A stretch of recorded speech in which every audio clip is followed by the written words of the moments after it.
Hi, everyone, and welcome to episode 31 of the Essential Zodiac Podcast. I'm your host, Cynthia McNulty. And I'm Audrey Famine. And today we're going to talk about the full moon in Libra. But first, we'll chat about a very major planetary change. Pluto enters Aquarius. But before we do that, I want to remind all you April birthdays out there, it's time to order your solar return report. This report outlines the energy coming your way from this birthday to the next. You can find more information and how to order on my website under current promotions. So Pluto is so far away from the sun that it moves through the zodiac much more slowly. So as a result, each generation tends to be bound together by having the same Pluto sign. So, for example, myself and my husband, our Pluto is in Leo together. We're only a year apart. So Pluto was in Leo for 10 years. So we are connected with Pluto energy. And that's why everybody generally in a generation thinks alike, because they've been influenced not only by Pluto, but Uranus and Neptune as well. That is very much generational energy that you're dealing with. So for example here, most millennials, for instance, have their Pluto in intense Scorpio right now. Gen Z in rebellious Sagittarius. And this is a big deal, this move of Pluto, because it's been in Capricorn since 2008. So for the last 15 years, Pluto has been in Capricorn. Capricorn is ruled by Saturn, which is all about limitations and boundaries. Pluto, the planet of transformation and renewal, brought forward a lot of changes in structures and institutions that we've had forever. So if you think about it, we now have Bitcoin, okay, which certainly we didn't have back in 2008. We had traditional financial institutions. There were taxis, but there were no ride shares, right? Now you can get an Airbnb. There's been a lot of changes to the way we do business and the way we live our lives through Pluto in Capricorn. Now, when Pluto moves into Aquarius on March 23rd, it represents a beginning of communal and technological revolution that will unfold over the next few decades. Pluto in Aquarius is about the greater good. So think about it, we had Capricorn making all these changes, tearing down these structures. Not everything is going to remain. Some of it hasn't been a good idea. So that's going to be eliminated. Some is a great idea. So we're going to keep that.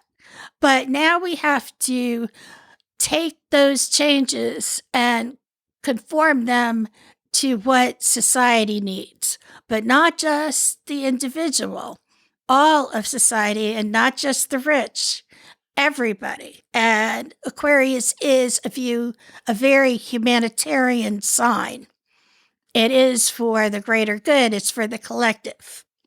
So there will be a call also to seek liberation through unconventional means. Aquarius is ruled by Uranus. Uranus is, for all you gamers out there, chaotic good.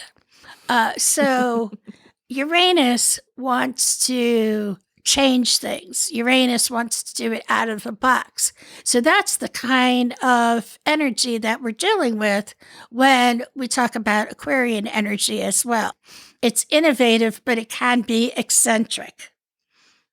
So when everybody was talking about the age of Aquarius, and astrologers will debate this to the end of time, it's my opinion that now is the age of Aquarius. Astrologers, like I said, will debate, till the end of time, but I believe that it starts now. So Pluto will be in direct orbit, from March 23rd from now until May 1st, 2023. And then it'll go retrograde in Aquarius on May 1st. In June, Pluto moves into Capricorn for a short time and will finally re-enter Aquarius for good in January of 2024. However, once Pluto re-enters Aquarius, it will stay there until 2044. So this is not unusual, as I said. Pluto takes a lot of time to orbit our sun. So a little tidbit here. According to Astro.com's ephemeris, their files from the 18th century, the last time Pluto was in Aquarius was from 1778 to 1798. So this incredible, if unpredictable period represents the beginning of immense societal changes and technological advances. So some notable moments was the discovery of Uranus in 1781, the ratification of the U.S. Bill of Rights, the invention of the cotton gin, the hot air balloon was invented. The city of Los Angeles was founded by Spanish settlers in 1781, and the Treaty of Paris formally ended the American Revolutionary War in 1783. Now, this new Pluto in Aquarius cycle won't follow the exact same playbook. I mean, we have other planetary energies in play, but it will definitely bring back elements from this time frame that will allow us to make the most of technological and changes to society. There is a post in my blog, the Skywatch Journal, with more information and Pluto in Aquarius horoscopes for each zodiac sign. Remember, this energy is going to be with us for a long time, so you want to make sure you're well informed. Contact me if you would like a more personal analysis of this energy. Now, we're going to take a short break, and when we come back, we'll be discussing the full moon in Libra. Visit EssentialZodiac.com to learn more about the solar return special Cindy mentioned earlier, and be sure to sign up for the monthly Skywatch Journal while you're there to receive timely episodes in your inbox. Stay connected in between episodes. You can follow Essential Zodiac on Facebook, Instagram, and Twitter. Back to you, Cindy. Thank you, Audrey. Okay, so the full moon in Libra. This occurs on April 6th. The Aries-Libra polarity is a relationship axis. Aries represents the self, it's me energy, and Libra represents the other, it's us energy. So where Aries is about self-assertion, Libra is about compromise. So with the Libra full moon, we're especially aware of our need for relationships and all that comes with maintaining them. Compromising, negotiation, graciousness, balance. The Aries sun, on the other hand, is self-assertive and leading and personally courageous. So this full moon urges us to strike a balance between meeting our own needs and meeting the needs of our significant other.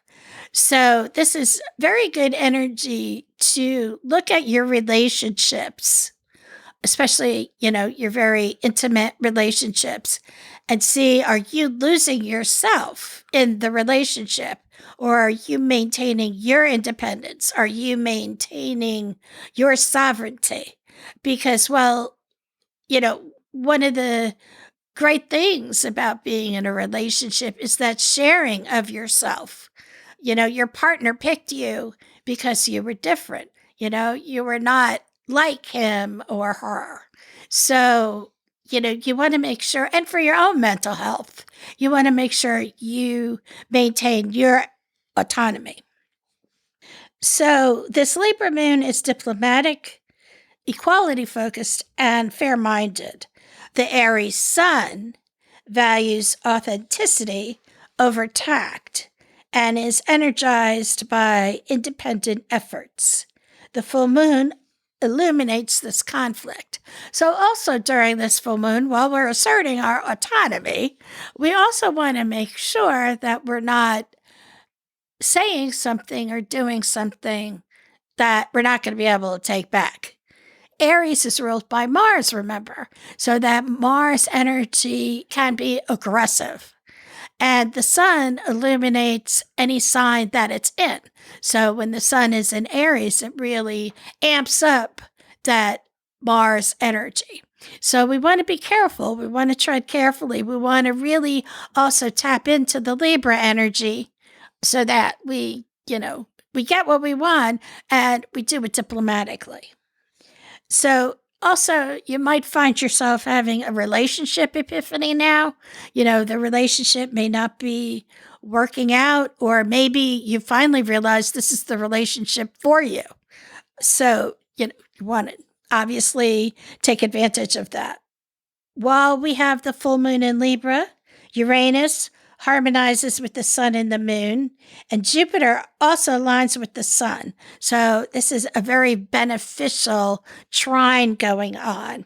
We're on a healing path, and we may have been self-focused, but now we're looking at things from a broader point of view. Now we're considering gaining a better balance and looking to receive feedback. So now I have some Libra full moon horoscopes. So for Aries, your partnership and one-on-one relationships are highlighted under this full moon. Take the lead and create a plan to have some fun. Taurus, here you go, Audrey. I'm listening. Okay. I know, you always do. You always make your notes, right? So, Audrey, new light is coming in. Pay attention to the details, but also pay attention to how the situation makes you feel rather than what you think about. Gemini, you are learning new things and open to new adventures. Stay open to new perspectives and possibilities, and you'll know what to do.